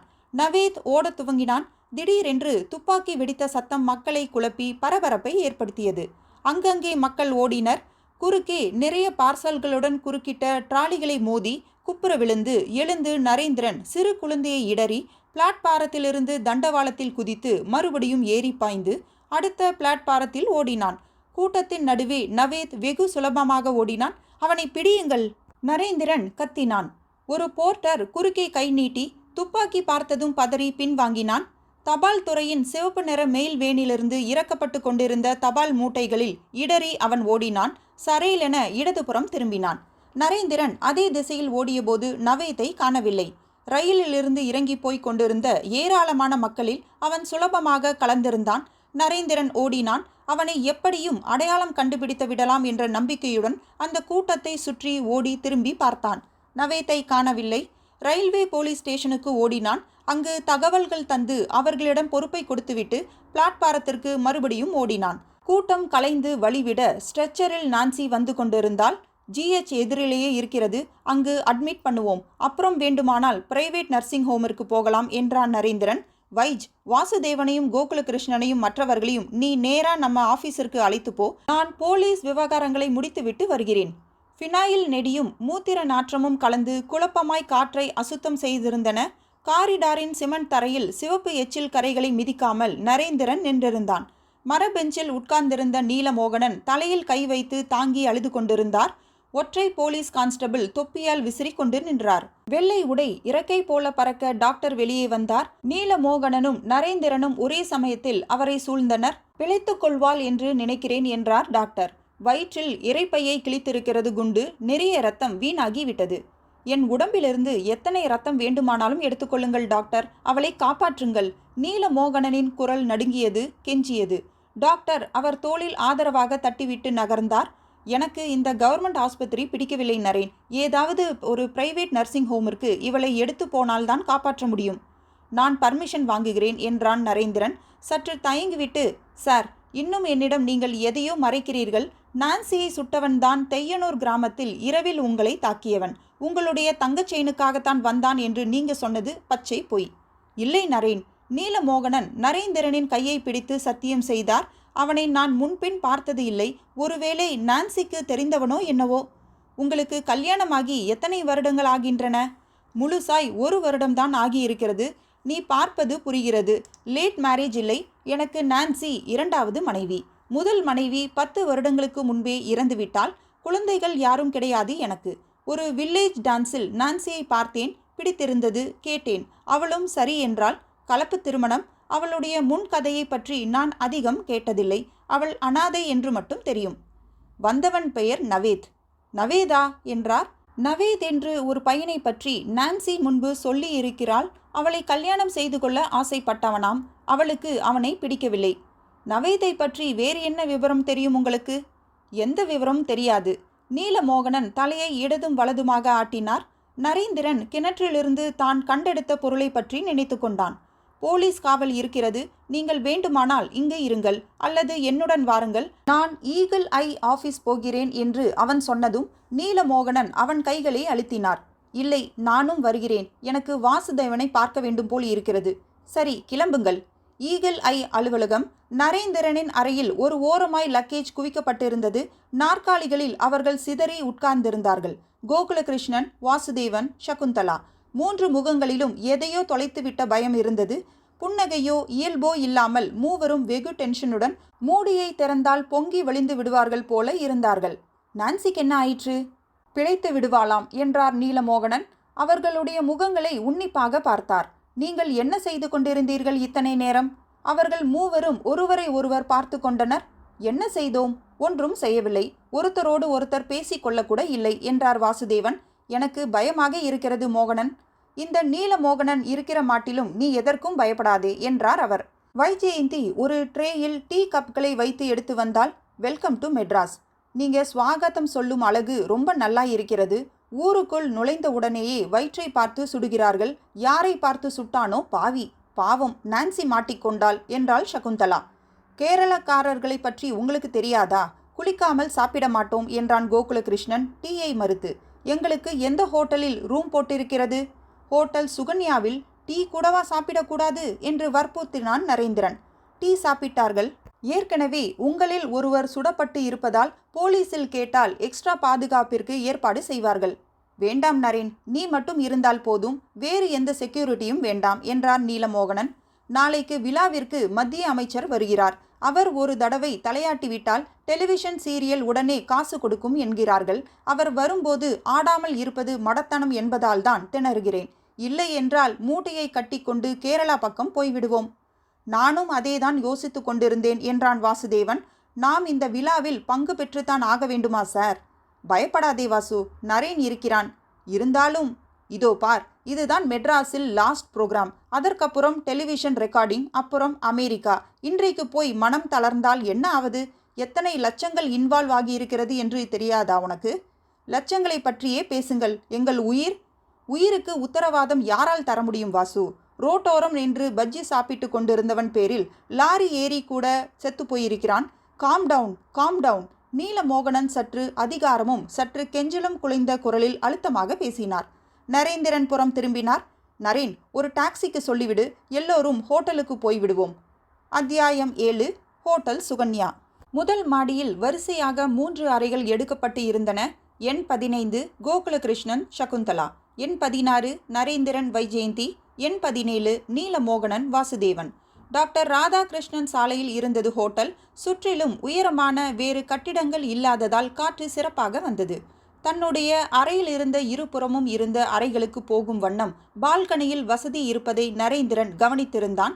இப்போது கதவை சாத்திக்கொண்டு உள்ளேயே இருக்கும்படி 2 அறைகளிலும் சொல்லி இருந்தான். கதவை திறந்து காஃபி சாப்பிட இறங்கினால் கூட அவனிடம் சொல்லிவிட்டுத்தான் செய்ய வேண்டும் என்று கண்டிப்பாக சொல்லியிருந்தான். உன்னிடம் ஒன்று காட்டப்போகிறேன் என்று ரொம்ப பூச்சாண்டி காட்டிக் கொண்டிருக்கிறாயே, என்ன நரேன் அது என்றாள் வைஜெயந்தி கட்டிலில் உட்கார்ந்து பின்னலை திருகி. கதவை சாத்திவிட்டு வருகிறேன். ஏய், தெய்யனூர் கிணற்றடிக்குள் சகுந்தலா ரகசியமாய் எதையோ எரிந்தாள் என்றேனே, அதை நான் அள்ளி போட்டேன். பார்த்தால் அது ஒரு ஃப்ரேம் போட்ட போட்டோ. பார்க்கிறாயா அந்த போட்டோவை?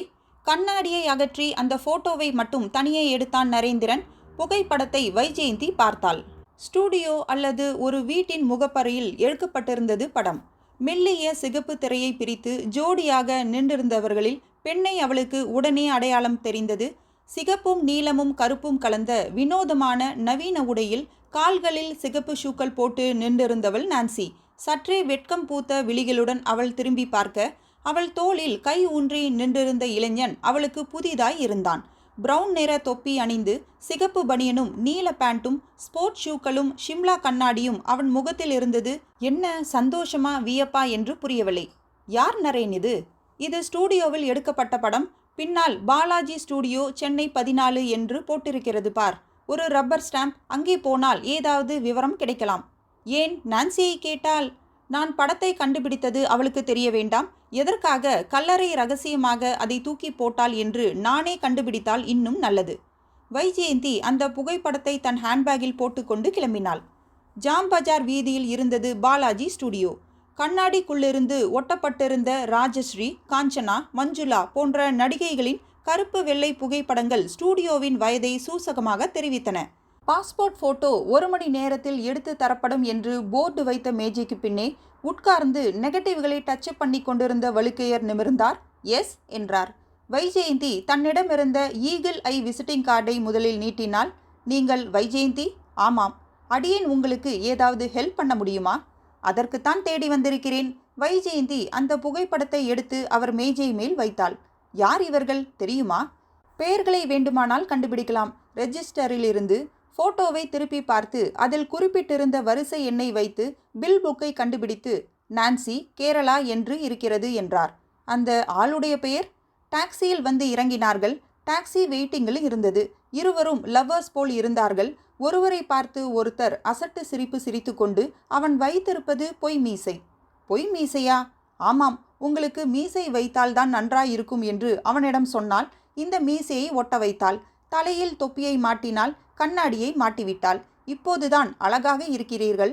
இந்த போட்டோவில் யாருக்கும் உங்களை அடையாளம் தெரிய போவதில்லை என்றாள். அவளுக்கு இருந்த தைரியம் அந்த பையனுக்கு இல்லை, வியர்த்து விட்டது. வீட்டிற்கு சொல்லாமல் கொள்ளாமல் ஓடி வந்தவர்களாக இருக்க வேண்டும். போட்டோ எடுத்தவுடன் டாக்ஸியில் ஏறி போய்விட்டார்கள். 1 வருஷத்திற்கு மேல் ஆகியிருக்கிறதம்மா, இப்படி நீ வந்து கேள்வி கேட்பாய் என்று தெரிந்திருந்தால் அந்த டாக்ஸி நம்பரையும் பில்லிலேயே குறித்து வைத்திருப்பேன். வைஜெயந்தி சிரித்தாள். போட்டோவை எங்கே கொடுத்தீர்கள்? மறுநாள் அந்த நான்சி மட்டும் வந்தால் வாங்கி கொண்டு போய்விட்டாள். வேறு எதையும் நீங்கள் மறக்கவில்லையே? அவர் சற்றே யோசித்து இல்லை என்றார். வைஜெயந்தி அவருக்கு நன்றி சொல்லிவிட்டு அந்த புகைப்படத்தை மறுபடியும் ஹேண்ட்பேக்கில் வைத்து புறப்பட்டாள். அத்தியாயம் 8. நரேந்திரன் கொட்டாவியை வெளியே விடுதலை செய்தான். வைஜெயந்தி ஸ்டூடியோ போய் வந்த விவரங்களை கேட்டுக்கொண்ட பின்னும் அவனுக்கு எந்த விஷயமும் தெளிவாகி இருக்கவில்லை. வாட்சை பார்த்தான். வைஜ், எனக்கு தூக்கம் வருகிறது. நீலமோகனன் நான்சியோடு நர்சிங் ஹோமிலேயே தங்கிவிட்டார். வாசுதேவன் தனியாக இருக்கிறான். அவனுக்கு நான் துணையாக படுக்கிறேன். நீ போய் கோகுலகிருஷ்ணன் சகுந்தலாவிற்கு காவலாய் இரு. ஜோடியாய் அவர்கள் இருக்கும் அறைக்கு நான் எப்படி நரேன்? இப்போது ஜோடி ஜாடி பற்றி எல்லாம் யோசிக்க அவகாசமில்லை. அவர்களை பாதுகாக்க வேண்டியது நம்முடைய பொறுப்பு. வெட்கப்படாமல் போ. நரேந்திரன் வாசுதேவன் ரூமிற்குள் கதவை தட்டிவிட்டு நுழைந்தான். வாசுதேவன் மிகவும் படபடப்பாக இருப்பது போல் தோன்றியது. நொடிக்கொரு தடவை எழுந்து உட்கார்ந்து தலையை தடவிக்கொள்வதும் வியர்வையை ஒற்றிக்கொள்வதும். என்ன வாசு, நாளைக்கு பெர்ஃபார்மன்ஸ் இருக்கிறது, அதை நினைத்து கொஞ்சம் டென்ஷன். கதகளி ஒன்றும் உங்களுக்கு புதிதில்லையே, அப்புறம் எதற்கு டென்ஷன்? மினிஸ்டர் வரப்போகிறார், பார்க்க போகிறார். இந்தியாவிலிருந்து வந்து ஆடும் மற்றவர்களுக்கு இணையாக நாமும் பேர் வாங்க வேண்டுமே என்ற பயம்தான். டோன்ட் ஒரி, தூள் கிளப்பப் போகிறாய். ஜன்னல் புறம் ஏதோ அசைந்தது போல் இருந்தது நரேந்திரனுக்கு. கிட்டே போய் பார்த்தான். முதல் மாடி வரை வளர விட்டிருந்த குரோட்டன்ஸ் கொடிகளில் ஒன்று காற்றில் அசைந்து கொண்டிருந்தது. ஜன்னல் கதவை சாத்தி விடவா நரேன்? பீச் காற்று அப்புறம் எப்படி உள்ளே வரும்? கவலைப்படாதே, இங்கே பார். நரேந்திரன் இடுப்பு துப்பாக்கியை எடுத்து காண்பித்தான். பயப்பட ஒன்றுமில்லை என்றான். வெளியே இருள் சூழ்ந்து இருந்தது. பெரும்பாலான அறைகளில் விளக்கணைந்து விட்டது. மணி 11 தாண்டி இருந்தது. குட் நைட் என்றான் வாசுதேவன். கட்டிலில் படுத்து கழுத்து வரை பெட்ஷீட்டை இழுத்துக்கொண்டு நரேந்திரன் பாத்ரூமுக்குள் நுழைந்தான். கதவை தாளிட்டான். ஓ வேண்டாம் என்று வாசுதேவனுடைய குரல் பயத்துடன் பலவீனமாக ஒலித்தது. நரேந்திரன் பாத்ரூம் கதவை மோதினான். தாழ்பால் விலகவில்லை. ரூம் கதவு திறக்கப்படும் சத்தம் கேட்டது. யாரோ அறைக்குள் வந்திருக்கிறார்கள். வாசுதேவனை மிரட்டுகிறார்கள். ஒருவேளை வெளியே இழுத்து கொண்டு போகிறார்களோ? நரேந்திரனின் உடல் பதறியது. கதவை இன்னொரு முறை மோதினான். முட்டாள், இது பாத்ரூம் கதவு, உள்புறமாய் திறக்கும் கதவு. நீ மோதினால் புண்ணியமில்லை. இழு இழு. நரேந்திரனுக்கு அந்த ஞானோதயம் வந்ததும் சுவரில் கால்களை அழுத்தி ஊன்றி கதவை பிடித்து முழு மூச்சுடன் இழுத்தான். திடீரென்று சொல்லாமல் கொள்ளாமல் கதவு திறக்க இழுத்த வேகத்தில் அவன் பின்புறம் போய் விழுந்தான். வாஷ் பேஷனின் நொறுங்கியது. என்ன நரேன் என்றால் தாழ்பாலை திறந்துவிட்ட வைஜெயந்தி. கதவை இடிக்கும் சத்தம் கேட்டு பால்கனி வழியே ஓடி வந்தேன். நரேந்திரன் ஈரமாக எழுந்தான். வைஜ், வாசுதேவனை யாரோ கடத்தி போகிறார்கள் என்று நினைக்கிறேன். நான் போகிறேன். இருப்பவர்களை நீ பத்திரமாக பார்த்துக்கொள். நரேந்திரன் காரிடாரில் ஓடினான். படிகளில் தாவி இறங்கினான். ஹோட்டலுக்கு வெளியே கார் பார்க்கிங் அருகே அவர்கள் தெரிந்தார்கள். வாசுதேவனை பின்னால் இருந்து பார்த்தபோதே அடையாளம் தெரிந்தது. கூட இருந்தவன் யார் என்று தெரியவில்லை. நரேந்திரன் ஹோட்டலின் கண்ணாடி கதவுகளை அடையும் முன் கார் கிளம்பி விருட்டென்று அவுட்கேட் வழியே வெளியேறியது. நரேந்திரன் ஓடினான். தன் புல்லட்டில் தாவி ஏறினான். சாவிகளை பொருத்தி முதல் உதையிலேயே தட என்று கிளம்பியது. கிட்டத்தட்ட சரிந்து எழுந்து கேட்டை அடைந்தான். அப்போதுதான் மின்னல் வேகத்தில் கடந்து போயிருந்த காரை கண்டு பிரமித்திருந்த வாட்ச்மேன் அருகே பிரேக் அடித்தான். இப்போது ஒரு கார் போயிற்றே, அது எந்த பக்கம் திரும்பியது? ஏன் சார், ஏதாவது டேஞ்சரா? காரில் கூலிங் கிளாஸ் போட்டு ஒருத்தன் இன்னொருத்தனை துப்பாக்கியால் மிரட்டி கொண்டிருந்தானா? எந்த சைடில் கார் திரும்பியது? இதோ இந்த ரைட்டில் சார். நரேந்திரன் புல்லட்டை சரித்து திருப்பினான். தெருமுனையில் அந்த ஃபியட்டின் 2 சிகப்பு விளக்குகள் தெரிந்தன. நரேந்திரன் புல்லட்டின் வேகத்தை அதிகரித்தான். அவனை பார்த்ததும் கார் இன்னும் வேகம் பிடித்தது. இன்னொரு இடது சந்தில் நுழைந்தது. நரேந்திரன் திரும்பிய போது காரை காணவில்லை. அங்கு குறுக்கில் நிறைய சந்துகள் இடதும் வலதுமாக பிரிந்தன. ஃபியட் எந்த பக்கம் நுழைந்தது என்று தெரியவில்லை. நரேந்திரன் ஒவ்வொரு தெருவாக வட்டமிட்டு வட்டத்தை குறுக்கிக் கொண்டே வர தீர்மானித்தான். முதல் வட்டம் Ajanta hotel, Lloyds road, VM தெரு. இரண்டாவது வட்டம் VM தெருவிலிருந்து பிரியும் அடுத்த சந்து. அதற்கப்புறம் காம்பவுண்டுகளினுள்ளே பார்வைகளை பதித்து கொண்டே ஓட்டினான். எங்கும் அந்த காரை கண்டுபிடிக்க முடியவில்லை. திடீரென்று கவலை பிடித்து கொண்டது. என்ன அற்பத்தனமாக மிஸ் பண்ணிவிட்டேன். ஆஞ்சநேயா, இதுதான் நீ எனக்கு காட்டும் ஆசீர்வாதமா? புல்லட்டை நிழலில் நிறுத்தினான். இறங்கினான். இர் என்ற சத்தம் வந்தது. Fiat car. அவன் நின்றிருந்த இடத்திலிருந்து 50 மீட்டர் தள்ளி 2 சந்துகள் பிரியும். அந்த சந்தில் அதே ஃபியட் கார் நரேந்திரனுக்கு போக்கு காட்டி எங்காவது ஒளிந்திருக்க வேண்டும். இப்போது அவன் போய்விட்டான் என்று நினைத்து புறப்பட்டு விட்டது. நரேந்திரன் புல்லட்டில் பாய்ந்து ஏறினான். அதை கிளப்பாமல் தெரு முனை வரை வேகமாக தள்ளினான். ஃபியட் ஒரு வீட்டின் முன் நின்றது. டிரைவர் இறங்கி கேட்டை திறக்க வாசுதேவனும் இப்போது கூட இருந்த இன்னொரு ஆள் யார் என்று புரிந்தது. நவேத். வாசுதேவனை ஒட்டி அவன் நடந்ததை பார்த்தால் துப்பாக்கியை அவன் முதுகில் பதித்திருக்க வேண்டும். நரேந்திரன் நிழலிலேயே நின்றிருந்தான். 20 நிமிடங்கள் கழித்து நவேத் மட்டும் தனியே வந்தான். கருப்பு கண்ணாடி அணிந்திருந்தான். காரின் முன்புறம் டிரைவரோடு ஏறிக்கொண்டான். கார் விருட்டென்று புறப்பட்டது. நரேந்திரன் இன்னமும் 5 நிமிடங்கள் கொடுத்தான். அந்த குறிப்பிட்ட வீட்டை நெருங்கினான். கேட்டை திறந்தான். நேர் எதிரே மாடிப்படிகள் ஏறின. வீட்டின் கீழ் போர்ஷனையும் மாடி போர்ஷனையும் தனித்தனியே பிரிக்கும் விதத்தில் இடையில் சின்ன காம்பவுண்ட் சுவர். நரேந்திரன் படிகளில் ஏறினான். அது 2ஆக திறக்கும் மரக்கதவுகளில் கொண்டு விட்டது. பூட்டு நரேந்திரனுக்கு சவால் விடவில்லை. சுலபமாக திறந்து உள்ளே நுழைந்தான். கையில் துப்பாக்கி. என்ற முனகல் அரை மூலையிலிருந்து வந்தது. நரேந்திரன் தன் பெண் டார்ச்சை அடித்தான். வாசுதேவன் கைகள் கட்டப்பட்டு வாயில் துணிப்பந்து செருகி அடைக்கப்பட்டு இருந்தது. நரேந்திரன் அவனை விடுவித்து அறையை சுற்றிலும் பார்த்தான். அது ஒற்றை அறை போர்ஷன். கொடியில் ஒரு சட்டை தொங்கியது. ஸ்வெட்டர் தொங்கியது. தரையில் சுவரை ஒட்டி ஒரு துணிப்பை. துணிப்பையை ஆராய்ந்ததில் நவேத் அணிந்த அணியவிருந்த உடைகள், கொஞ்சம் பணம், கூடவே ஒரு பேப்பர் இல்லை, கடிதம். நரேந்திரன் டார்ச் வெளிச்சத்தில் அதை படித்தான். கடிதம் ஆங்கிலத்தில் இருந்தது. மதிப்பிற்குரிய தகவல் மற்றும் ஒலிபரப்பு அமைச்சருக்கு, இந்த கடிதம் உங்கள் பார்வைக்கு வரும் மற்ற கடிதங்களைப் போல அல்ல. இதில் சில உண்மைகள் இருக்கின்றன. சில மோசடிகளை வெளிச்சத்திற்கு கொண்டு வரும் உண்மைகள். நீங்கள் உடனே சம்பந்தப்பட்டவர்கள் மீது நடவடிக்கை எடுப்பீர்கள் என்ற நம்பிக்கையுடன் நான் கீழே. கடிதம் இந்த இடத்தில் நிறுத்தப்பட்டிருந்தது. எழுதப்பட்ட வரையிலும் குறுக்கில் ஒரு கோடு இழுக்கப்பட்டு இருந்தது. நரேந்திரன் அதை பாக்கெட்டில் சொருகி கொண்டான். வாசுதேவனின் கட்டுக்களை ஒவ்வொன்றாக அவிழ்த்தான். வாசுதேவனின் உடல் நடுங்கியது. மூச்சு சீராக இல்லாமல் திணறியது. அரை மயக்கமாக இருந்தது. அவனை எப்படி புல்லட்டில் தூக்கி போகப் போகிறேன்?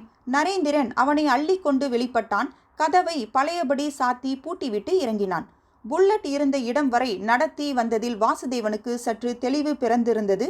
வேண்டாம், கதகளியும் வேண்டாம், காசும் வேண்டாம், நான் இப்படியே போய்விடுகிறேன் என்றான் திடீரென்று. உன்னை மிரட்டி தூக்கி வந்தவனை உனக்கு தெரியுமா வாசு? ஆனால் நான்சிக்கு ஏற்பட்டதுதான் எனக்கும் ஏற்படும் என்று அவன் மிரட்டினான். சரி, என்னை கெட்டியாக பிடித்து கொண்டு உட்கார். பைக் ஓடும் பொழுது அந்த காற்றிலேயே உன் மயக்கமெல்லாம் கலைந்துவிடும். அத்தியாயம் 9. ஹோட்டல் அறையில் அவர்கள் பரபரப்பாக இருந்தார்கள். வாசுதேவனை பார்த்ததும் கோகுலகிருஷ்ணனின் நெஞ்சிலிருந்து பெருமூச்சு ஒன்று விடுதலையானது. நரேந்திரன் வைஜெயந்தியை தனியே அழைத்து போனான். வைஜெயந்தி, தேங்க் காட் என்றாள். நீ போய் ரொம்ப நேரம் ஆனதும் நான் பயந்து விட்டேன் நரேன். ஹோட்டல்காரர்கள் என்ன சத்தம், ஏது சத்தம் என்று விசாரித்து கொண்டு வந்து விட்டார்கள். வாஷ் பேஷனின் உடைந்து கிடப்பதை பார்த்துவிட்டு போனார்கள். இந்த ஹோட்டல் இனி வேண்டாம் வைஜ். இன்னும் 24 மணி நேரம் தானே. பேசாமல் ஈகிள் ஐ ஆஃபீஸிற்கே கூட்டி போய்விடலாம் என்று நினைக்கிறேன். ஜான் சுந்தரையும் துணைக்கு இருக்க சொல்லலாம். மெட்ராஸில் நவேத் எங்கே தங்கியிருக்கிறான் என்று தெரிந்துவிட்டது. வைஜ், பால்ராஜிடம் சொல்லி அவனையும் அவனோடு காரில் வந்தவனையும் மடக்க ஏற்பாடு செய்ய வேண்டும். நரேன், நீ வருவதற்கு கொஞ்ச நேரம் முன்னால் 3 தடவை ஃபோன் வந்துவிட்டது நீலமோகனனுக்கு. யாரிடமிருந்து? பேசுவது யார் என்று சொல்ல மறுத்துவிட்டார்கள். நீலமோகனன் இருக்கிறாரா? இல்லை என்றதும் டொக் என்று ரிசீவரை வைத்து விடுகிறான். நீலமோகனனிடமிருந்து ஏதாவது தகவல் உண்டா? அவரிடமிருந்து நேரடியாக ஒன்றுமில்லை. ஆனால் காவலுக்கு இருக்கிற கான்ஸ்டபிள் ஃபோன் செய்தார். என்னவாம்? நான்சிக்கு ஏதாவது ஆபத்தோ என்று நரேந்திரன் நெஞ்சம் பதறியது. நான்சி உன்னுடன் பேச விரும்புகிறாள் போலிருக்கிறது. நீ வந்ததும் நர்சிங் ஹோமிற்கு ஃபோன் பண்ண சொன்னார்களாம். நரேந்திரன் ஃபோனை அருகே இழுத்து ரிசப்ஷனில் நர்சிங் ஹோம் நம்பர் கொடுத்து தொடர்பு தர சொன்னான். ஸ்பெஷல் வார்டு நான்சியிடம் பேச வேண்டும். Nancy, how are you? Better என்றாள் நான்சி. குரல் மிக பலவீனமாக இருந்தது. நீலமோகனன் பக்கத்தில் இருக்கிறாரா? இல்லை, மருந்து வாங்கி வர போனார் நரேன். குரல் தாழ்ந்து ரகசியமாக ஒலித்தது. இனியும் மறைக்கக்கூடாது. உங்களிடம் எல்லா உண்மைகளையும் சொல்லிவிடுகிறேன். ரொம்ப நேரமாக இந்த வார்த்தையை தான் எதிர்பார்த்தேன். யாராவது என்னிடம் சொல்லாமல் மறைத்து வைத்திருப்பதை எல்லாம் சொல்லிவிட்டால் நல்லது என்று நினைத்தேன். ஃபோனில் வேண்டாம் நரேன், நேரில் வாருங்கள் உடனே. Give me some time. இவர்களையெல்லாம் ஈகிள் ஐ ஆஃபீஸில் கொண்டு இறக்கிவிட்டு வருகிறேன். நான் காத்திருப்பேன். கான்ஸ்டபிள் இருந்தால் கொடு நான்சி. சார், நான் நரேன் பேசுகிறேன். நான் அரை மணி நேரத்திற்குள் அங்கு வந்து விடுவேன். அதுவரை நான்சியை பத்திரமாக பார்த்து கொள்ளுங்கள். ஃபோனை வைத்துவிட்டு திரும்பினான். வைஜ், அந்த ஃபோட்டோ எங்கே? வைஜெயந்தி ஃபோட்டோவை நீட்டினாள். இந்த ஆள் யார் என்று அடையாளம் தெரிந்துவிட்டது வைஜ். யார் நரேன்? நவேத். இந்த ஆளுடைய மீசையை எடுத்துவிட்டு கண்ணாடியை விலக்கிவிட்டு வலது கண்ணை மூடி தைத்துவிட்டால் நவேத்திற்கு வெகு நெருக்கமாக வந்து விடுவான். நான்சியை கேட்டால் நவேத் யாரென்று தெரிந்துவிடும் என்கிறாய்? ஆமாம், அப்படி நான்சி சொல்லாவிட்டால் சகுந்தலாவை கடைசியாக கேட்கலாம். ரிசப்ஷனை கூப்பிட்டு பில்லை ரெடி பண்ண சொல்லிவிட்டு ஒரு டாக்ஸியை கூப்பிட சொன்னான் நரேந்திரன்.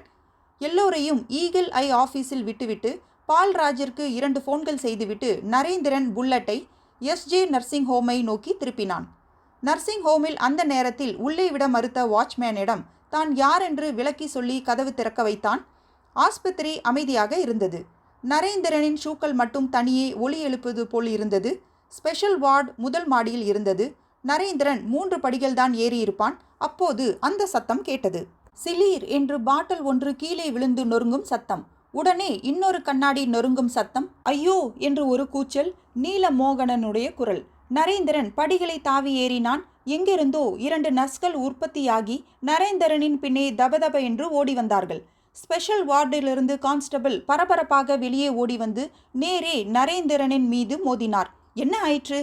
ஃபோன் செய்துவிட்டு வருகிறேன் சார். கான்ஸ்டபிள் ஓடினார். அறைக்குள் நுழைந்ததும் நரேந்திரன் அதிர்ந்து நின்றான். நான்சியின் கழுத்து கட்டில் முனையில் இல்லாத கோணத்தில் மடங்கி இருந்தது. அவளது உயிரற்ற தலை தொங்கியது. அவளுக்கு ட்ரிப்ஸ் ஏற்றி கொண்டிருந்த பெரிய பாட்டில் கர்ப்பம் உடைந்து கீழே சிதறி இருந்தது. நீலமோகனன் கட்டிலில் மண்டையை மோதி கொண்டிருந்தார். நரேந்திரனை பார்த்ததும், நரேன், அவனை பிடி நரேன், அந்த கொலைகாரனை பிடி என்று கத்தினார். ஜன்னல் பக்கம் காட்டினார். ஜன்னல் திறந்து ஒரு கண்ணாடி உடைத்திருந்தது. நரேந்திரன் ஜன்னலுக்கு ஓடினான். கீழே எட்டி பார்த்தான். அண்ணாந்து பார்த்தான். எங்கும் இருள்தான் ஆக்கிரமித்து இருந்தது. யார் வந்தது சார்? அந்த கருப்பு கண்ணாடிக்காரன் தான். நீலமோகனனின் மூச்சு பதட்டத்தில் திணறியது. அவர் தலை கலைந்திருந்தது. சட்டை மார்பில் கிழிந்திருந்தது. நான் கட்டில் பக்கத்தில் தான் உட்கார்ந்திருந்தேன். கண்ணயர்ந்து விட்டேன் போலிருக்கிறது. திடீரென்று விழிப்பு வந்தது. பார்த்தால் டாக்டர் போல் வெள்ளை ட்ரெஸ் போட்டுக்கொண்டு அவன் நான்சி மீது குனிந்திருந்தான். டேய், என்னடா செய்கிறாய் என்று அவன் மீது பாய்ந்தேன். என்னை பிடித்து தள்ளினான். நான் மோதி ட்ரிப்ஸ் பாட்டில் விழுந்தது. அவன் சட்டென்று ஜன்னல் வழியே வெளியேறி விட்டான். அந்த வழியில்தான் உள்ளே வந்தானா என்றும் தெரியவில்லை. சுட்டது போதாது என்று கழுத்தை நெரித்தே கொன்றுவிட்டான். நரேந்திரன் அறைக்கு வெளியே பாய்ந்தான். அதற்குள் அவன் எப்படி மாயமாய் மறைந்தான்? நவேத் எங்கும் இல்லை. மொட்டை மாடி கைப்பிடி சுவரை பிடித்து கொண்டு கட்டிடத்தின் நாற்புறமும் பார்த்தான். நவேத் தென்படவில்லை. கான்ஸ்டபிள் நான்சியின் அறை வாசலில் நின்று நைட் டியூட்டி டாக்டர்களையும் நர்ஸுகளையும் அதட்டி கொண்டிருந்தார். ஸ்டேஷனுக்கு ஃபோன் செய்துவிட்டேன். இன்னும் கொஞ்ச நேரத்தில் வந்து விடுவார்கள். நரேந்திரன் அவர் சொன்னதை காதில் வாங்கினான். அறைக்குள் நுழைந்தான். நான்சியின் கழுத்து எலும்பு முறிந்திருக்க வேண்டும். கழுத்தை நெரித்தவன் அவளுடைய தலையை இரக்கமில்லாமல் பின்னே இழுத்திருக்க வேண்டும். உங்களிடம் எல்லா உண்மைகளையும் சொல்லிவிடுகிறேன். என்ன உண்மைகளை சொல்ல வந்தாய் நான்சி? உன்னை பற்றியா? நவேதை பற்றியா? இல்லை, உங்கள் இருவரையும் பற்றியா? நான்சியின் நீளமான விரல் நுனியில் சிக்கியிருந்த 2 நூல்கள் நரேந்திரனின் கவனத்தை கவர்ந்தன. கொலையாளியுடன் போராடிய போது வந்திருக்க வேண்டும். அதில் ஒன்றை எடுத்து தன் விரலில் சுற்றி கொண்டான். கீழே பீடிகள் சிதறி கிடந்தன. நீலமோகனின் பீடி கொலையாளியை தடுக்க முயற்சித்து அவர் தள்ளப்பட்ட போது பாக்கெட்டிலிருந்து சிதறியிருக்க வேண்டும். பூத்ஸ்கள் ஒலி கேட்டது. இன்ஸ்பெக்டர் மற்றும் தடயவியல் நிபுணர்கள். நரேன், நீலமோகனின் குரலில் கரகரப்புடன் கூடிய உறுதி இருந்தது. கண்கள் சிவந்து இருந்தன. என்ன சார்? நான்சியை புதைத்தாயிற்று. அவள் சாவு எனக்குள் ஒரு வைராக்கியத்தை கிளப்பிவிட்டிருக்கிறது. இன்றைக்கு இந்திய விழாவில் எங்கள் குரூப் டான்ஸிற்குத்தான் அதிக கைத்தட்டல்கள் வந்தாக வேண்டும். எந்த புரோகிராமை நிறுத்துவதற்காக, தடை செய்வதற்காக அந்த நிவேத் சதி செய்கிறானோ அதை நாங்கள் வெற்றிகரமாக நடத்தி காட்ட வேண்டும்.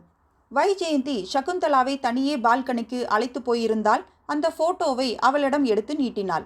நீதானே இதை கிணற்றில் போட்டாய்? ஆமாம், அன்றைக்கும் நான்சி தான் இதை என்னிடம் கொடுத்தாள். இதை யாருக்கும் தெரியாமல் கிணற்றில் போட்டுவிடு என்றால் அவ்வளவுதான் தெரியும் எனக்கு. பொய் சொன்னாயோ? இல்லை, சத்தியமாய் தெரியாது. அவள் குரல் நடுங்கியது. அவள் கொடுத்த விளக்கம் பொருத்தமாய் இருந்தது போல் பட்டது வைஜெயந்திக்கு. போட்டோவை கோகுலகிருஷ்ணனிடம் நீட்டினாள். அவன் முகத்திலும் இருள் கடந்து போன மாதிரி இருந்தது. மேனேஜரின் சம்சாரத்தை இன்னொரு இளைஞனுடன் பார்த்த திடுக்கிடலாய் கூட இருக்கலாம். அவனும் தலையை இடதும் வலதுமாக அசைத்தான். வைஜ் என்று நரேந்திரன் கூப்பிடுவது காதில் விழுந்தது. நரேந்திரன் நீலமோகனனுக்கு எதிரே நின்றிருந்தான். வைஜ், அந்த போட்டோவை சாரிடம் கொடு. நீலமோகனன் குழப்பமான முகத்துடன் போட்டோவை வாங்கி கொண்டார்.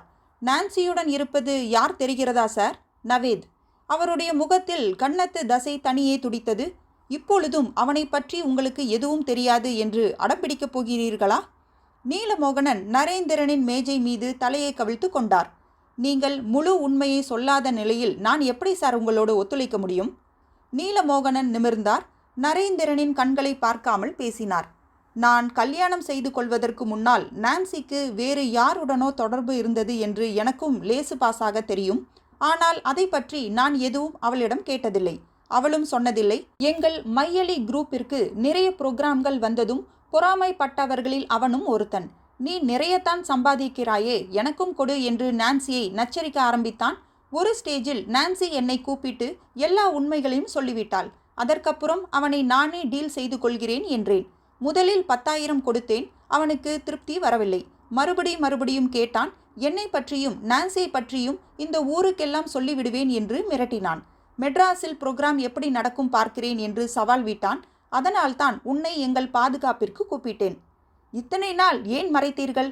முதலிலேயே சொல்லி இருந்தால் அவனுடைய பின்னணி என்ன என்று ஆராய்ந்து அவனை மடக்கி இருக்கலாமே. பிரைவேட் டிடெக்டிவ் ஏஜென்சிகளிலெல்லாம் ஏமாற்றுக்காரர்கள் இருக்கிறார்கள். நம்மை பற்றிய ரகசியத்தை வைத்து நம்மையே பிளாக்மெயில் செய்வார்கள் என்று நான்சி பயமுறுத்தினாள். அதனால்தான் உன்னிடம் சொல்லவில்லை. இனிமேலும் மறைப்பதில் அர்த்தமில்லை.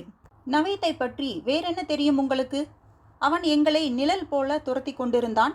பணம் பணம் பணம் தான் அவனுக்கு கவனம். நான்சியை நான் அதிகம் கேள்விகள் கேட்டால் அவள் சங்கடப்படுவாளோ என்று கேள்விகள் கூட கேட்டது கிடையாது. நீலமோகனன் பார்வையை உயர்த்தினார். இன்றைக்கு விழாவில் அவன் கலாட்டா பண்ணாமல் பார்த்துக்கொள், போதும். நரேந்திரன் அவரை விட்டுவிட்டு வெளியே வந்தான். அத்தியாயம் 10. இன்ஸ்பெக்டர் பால்ராஜ் சிகரெட்டை ஊதினார். தலையை இடதும் வலதுமாக அசைத்தார். நிவேத் கிடைக்கவில்லை. ரூமிற்கு அவன் திரும்பவே இல்லை. நீ அடையாளம் சொன்ன ஃபியட் கார் அனாதையாக அபிராமி தியேட்டர் கார் பார்க்கிங்கில் நின்றிருந்தது. ஓனர் கார் திருடு போனதாக நேற்றுதான் கம்ப்ளைண்ட் செய்திருந்தார். பால்ராஜ், உங்களிடம் சில உண்மைகளை சொல்லப்போகிறேன் என்றான் நரேந்திரன். மேஜையில் கைகளை ஊன்றி, இன்றைக்கிரவு நடக்கப்போகும் இந்திய விழாவில் கதகளி ஐட்டம் வரும்போது ஒரு பிரச்சனையை எதிர்பார்க்கிறேன்.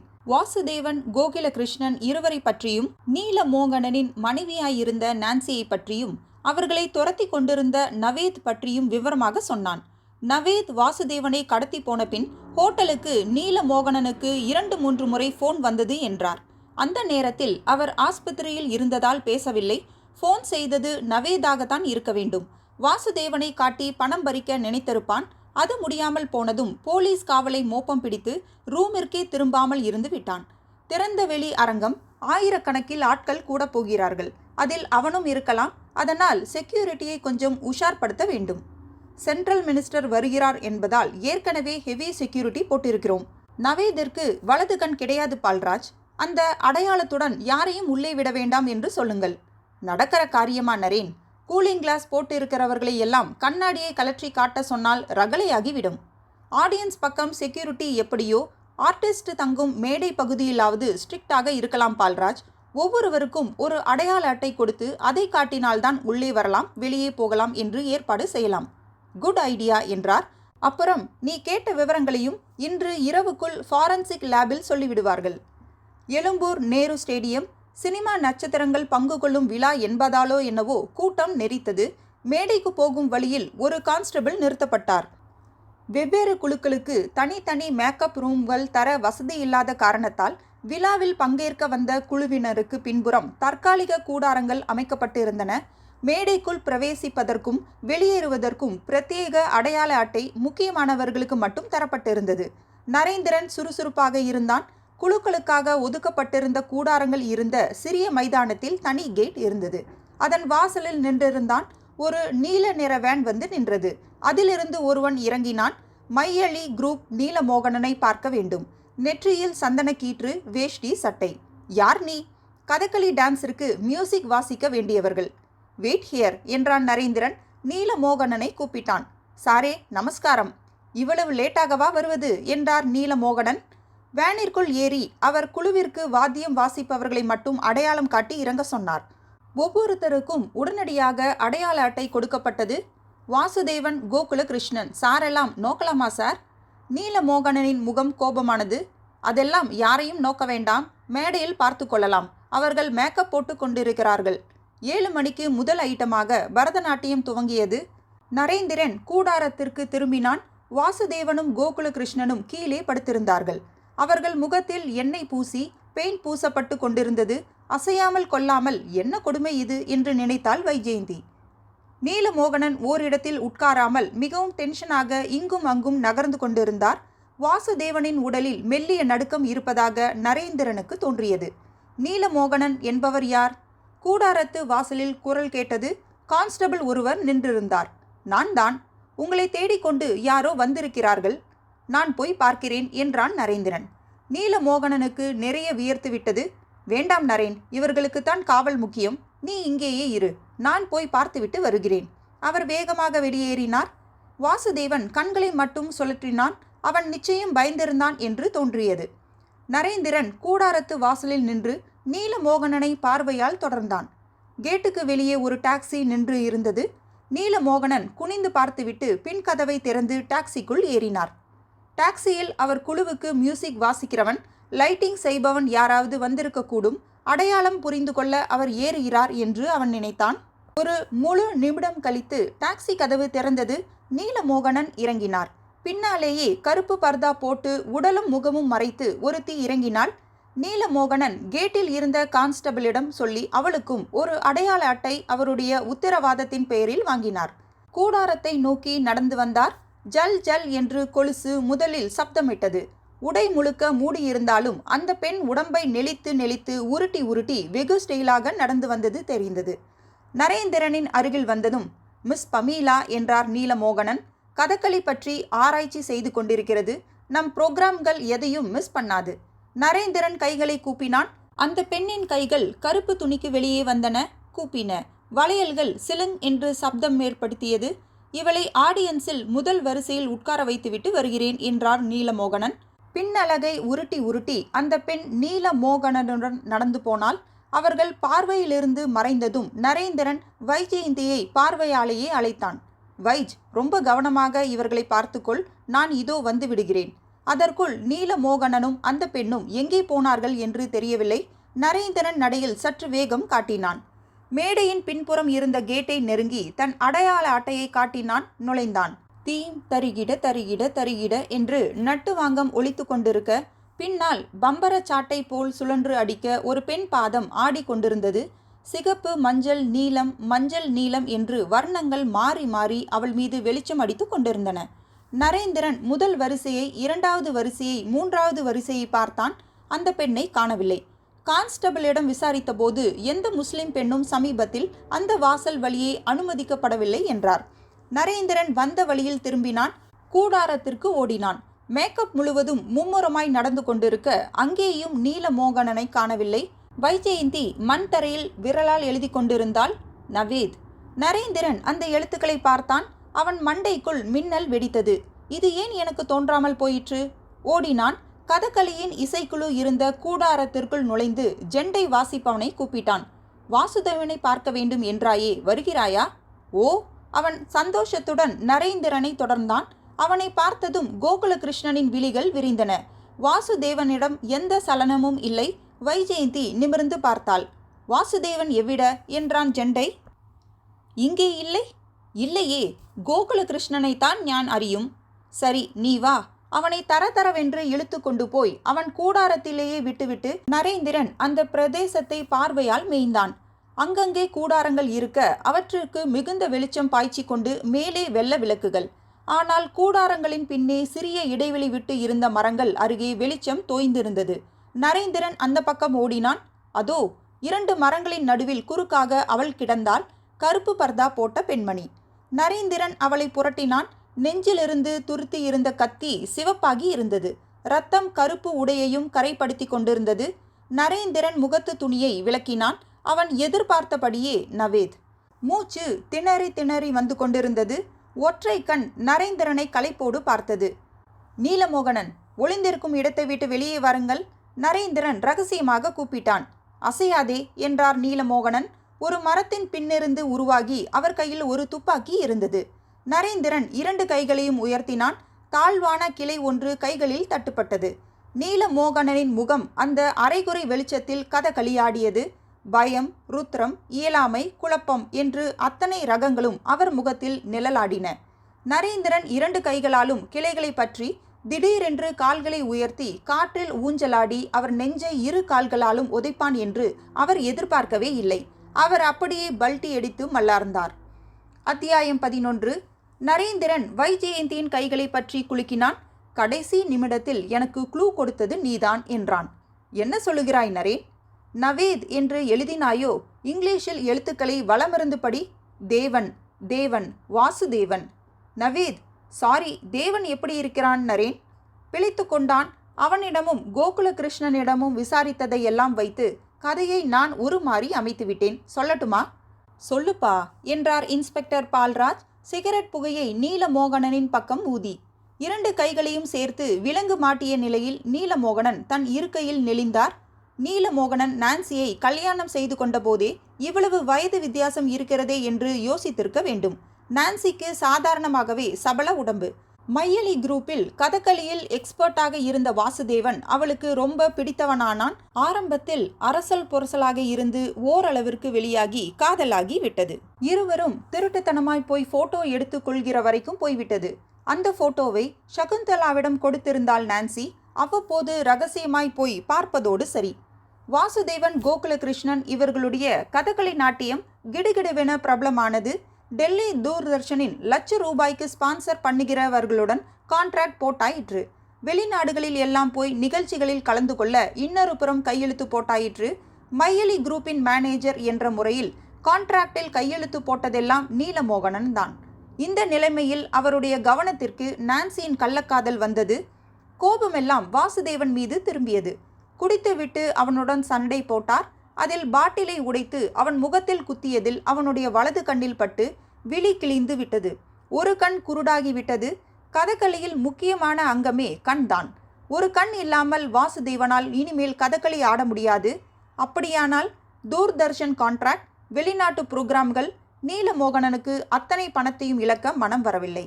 யோசித்தார். புத்தி குறுக்கில் வேலை செய்தது. கதகளியில் முகம் நிறைய பெயிண்ட் பூசி கிட்டத்தட்ட அடையாளமெல்லாம் மறைந்துவிடும். ஏன் இன்னொரு கதகளி ஆட்டக்காரனை வாசுதேவனாக செட்டப் செய்யக்கூடாது? கிட்டத்தட்ட வாசுதேவன் உயரம், பருமன் இருந்த இன்னொருத்தன் நமக்கெல்லாம் இத்தனை நாள் வாசுதேவன் என்று அறிமுகப்படுத்தப்பட்ட இந்த கிருஷ்ணன் குட்டி தேர்ந்தெடுக்கப்பட்டான். இன்னொருத்தன் பெயரில் ஆடுவதா என்று முதலில் அவன் பயந்தான். பணம் இறைக்கப்பட்டதும் ஒத்துக்கொண்டான். உண்மையான வாசுதேவனுக்கு இந்த விவரங்கள் எல்லாம் தெரிய வந்தன. தன் பெயரை சொல்லி நீலமோகனன் லட்சமாய் சம்பாதிப்பதை அவனால் தாங்கிக் கொள்ள முடியவில்லை. அவனுடைய அழகை ரசித்து கொண்டிருந்த நான்சி இப்போது திரும்பி கூட பார்க்கவில்லை. மற்றதை தான் இழந்துவிட்டோம், கூடியவரை பணத்தையாவது நீலமோகனிடமிருந்து கறக்கலாம் என்று முடிவு செய்தான். திருவனந்தபுரத்தில் இருந்தால் அவன் துரத்துகிறான் என்று நீலமோகனன் தொய்யனூருக்கு தன் குரூப்பின் முக்கியமானவர்களை அழைத்து கொண்டு ஓடினார். இஷ்டப்படி அவரை வாசுதேவன் விரட்ட முடியாது என்று அவனுக்கு பயம் காட்ட ஈகிள் ஐயிலிருந்து நம்மையும் கூட்டி போனார். ஒரிஜினல் வாசுதேவன் கதகளி மேக்கப் போட்டு ஆடிய ஆட்டத்தை எனக்கு வீடியோவில் போட்டு காட்டி நான் ஏதாவது வித்தியாசம் கண்டுபிடிக்கிறேனா என்று நோட்டம் பார்த்தார்கள். முகம் பூராவும் பெயிண்ட் பூசிய பின் என்னால் அடையாளம் கண்டு கொள்ள முடியவில்லை. ஒருவேளை ஒரிஜினலோடு நான் பழகியிருந்தால் பதிந்திருக்குமோ என்னவோ. நீலமோகனன் ஒளிந்து கொள்ள நினைத்தாலும் வாசுதேவன் தெய்யனூருக்கு தேடி கொண்டு வந்து விட்டான். அவன் நீலமோகனனுக்கு மிரட்டல் கடிதம் எழுதியிருந்தானே, அதில் கூட வாசுதேவன் இருக்க மாட்டான் உன்னோடு வர என்று. தான் வாசுதேவன் என்பது போலீஸ் செட்டப் என்பதை சென்ட்ரல் மினிஸ்டருக்கு கூட எழுத நினைத்தான் அவன். நீலமோகனனின் மோசடியை காட்டி கொடுக்க கூடாதென்றால் அதற்கு இவ்வளவு பணம் தர வேண்டும் என்று பேரம் பேசியிருக்கிறான். அந்த தொகையில்தான் இருவருக்கும் தகராறு. நவேத் என்பவனை நான் சுட பார்த்தால் தடுப்பார், போலீஸில் சொல்லலாம் என்றால் வேண்டாம் என்பார். இந்த புரோகிராம் முடிந்து வெளிநாடு கிளம்பும் வரையில் அவனை பற்றி வெளியே தெரியாமல் இருக்க வேண்டுமென்று விரும்பினார் நீலமோகனன். கிணற்றில் சகுந்தலா அந்த போட்டோவை போட்டது நான்சி சொல்லித்தான். நான்சிக்கு பணத்தாசை. உண்மையான வாசுதேவனை நான் கண்டுபிடித்து விடுவேனோ என்ற பயம்.